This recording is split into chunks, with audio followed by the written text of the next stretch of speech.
This is the Sony ZV E10, and I've owned this camera for over a year now. I've used it to do talking heads, just like I'm doing right now.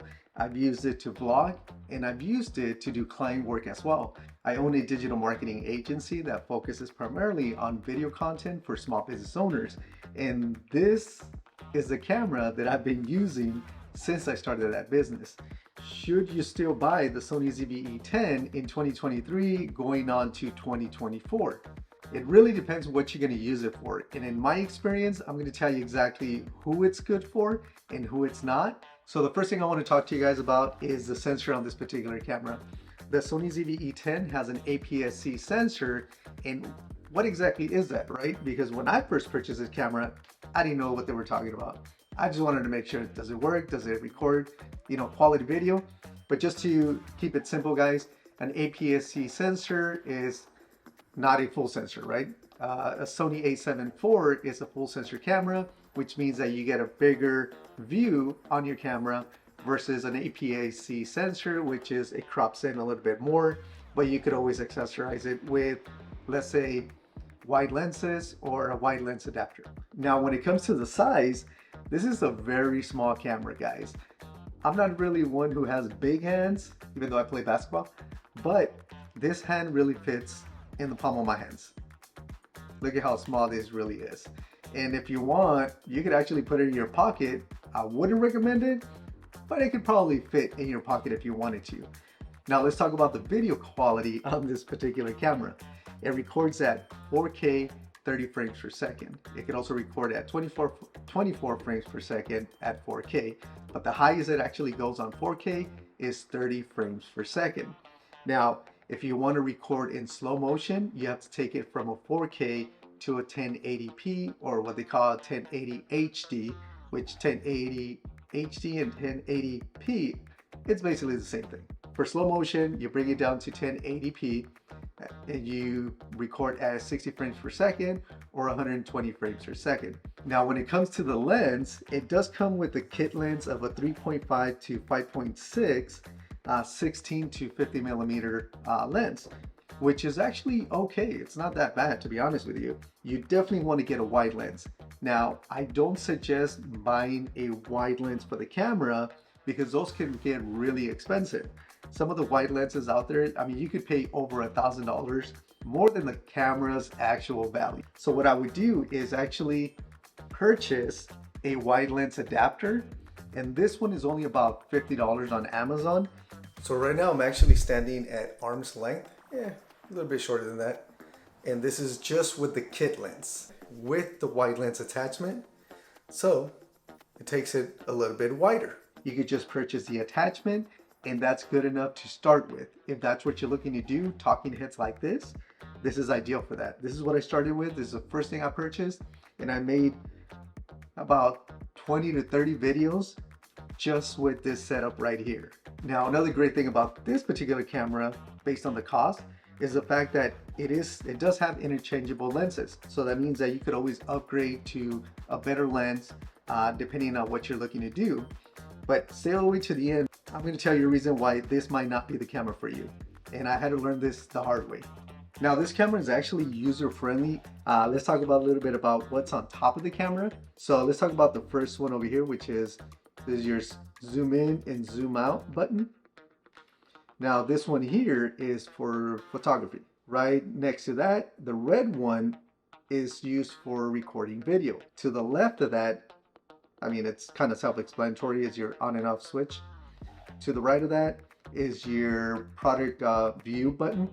What this does is when you press it, you don't have to put the camera, let's say, in front of your face for it to focus on the product. You could actually just put it in front of you, still will show your face, but it'll focus on the actual camera. But that's what that button does. This button down here, this one is basically to switch from your camera mode to your video mode to your slow motion mode. Just one press of a button, and then you could switch to whichever one you want. And it'll actually show you on the screen what you're switching off to. So right now you guys can see it's green and it's on video. And then I press the button and it switches to slow motion. I press it again, and now it switches to photo shoot or photography. And it's really that simple, not complicated. And then this one here is for your aperture. Now here is your internal mic. This is your internal mic right here. And so right now I'm recording with the internal mic, and right behind me, if you guys can see, they're actually digging up something, so they're using a large tractor. So I just want to show you how the audio actually sounds without a directional mic or a mic attached to the camera. So now I attached the Rode directional mic, the shotgun mic, so you guys could see the difference of the audio outside. The tractor's still in the background, so I don't know how well you guys can hear it or how well you could actually hear my voice. Just definitely get a mic, and they're not even that expensive. To the left of that, or to this side, you're gonna see a cold shoe. Now this here is a cold shoe for a mic. Let me show you guys really quick how easy it actually is to set up. All you do is just slide the mic, tighten it up, and then you connect it to the side over here, which I'll get to those buttons in a second. But just want to show you guys how easy that is. There you go. Now you have a vlogging camera. Backside, pretty simple as well. And you're gonna have your menu button. So this is where you fix all your settings. This here is like a shortcut for your menu. So when you press it up, it's going to display different options on the screen. So this one here, it's a level. This one here just gives you more options in regards to what you're recording at. This is the one that I usually keep it on, and it kind of tells me everything that's going on with the camera. If you go to the right, this is your ISO, and this is how bright you want it. So if it's really bright outside, you might want to go down on the ISO, but if it's dark, then you want to go and increase it. If you go to your left, then you'll have the manual mode, shutter priority, aperture priority, different options. And then if you want to watch the videos that you recorded, very simple, you have the button right here. It's got a little video icon. Press it, and now you can watch the video. Press it again, and it goes back to the main screen. And if you want to delete that video, all you have to do is press the little trash can over here button and delete the video. The side of the camera, this is where your mic connection is. Now it has three other connections over here. You have your USB-C port. So this is to charge the battery. And one of the things is battery life on these cameras are not that great. So you might want to buy some additional batteries. This is your HDMI cable. So let's say you want to do a podcast, or you're actually recording live or going live on social media, whether it's YouTube, Facebook, Instagram, whatever the case may be. You could actually have it plugged in directly to your computer and be charging at the same time. The last one over here, this plugin is for your headphones. Okay, right now I'm actually just holding it with the selfie stick, and I have everything on auto. Steady shot is off right now, so I just want to give you guys an idea. Now I have steady shot on to show you guys how it looks. If you turn on the steady shot on this camera, then it's going to crop in even more. So I think it crops in up to like 40%. So even if you have a wide lens, you're still going to crop in. I don't think it's for somebody who's looking to vlog outside while they're talking and walking with their camera. Definitely not. But if you're looking to do talking heads like this, ideal for it. If you're going to put it on a tripod, whether you're going to be outside or not, put it on a tripod, set it down, do the whole talking head, do the vlogging, as long as you're not walking with the camera. Now, you could always purchase a gimbal for the camera. Now that definitely will fix the shakiness, of course.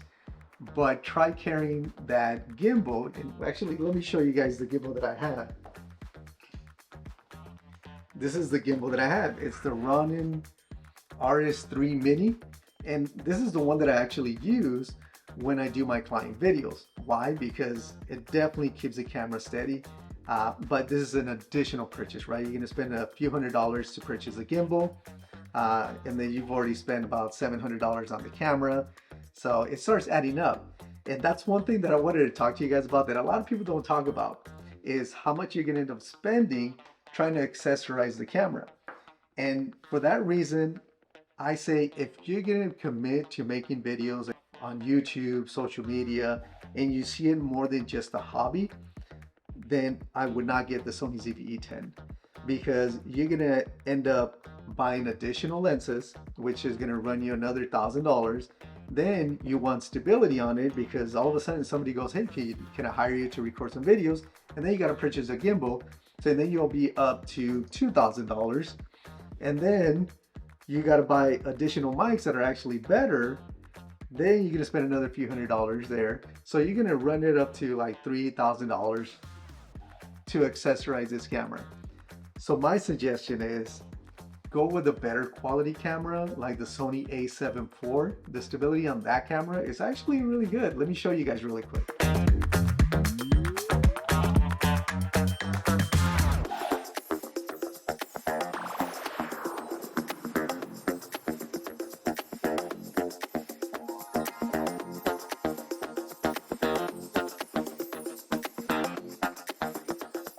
Just going with the Sony a7 IV.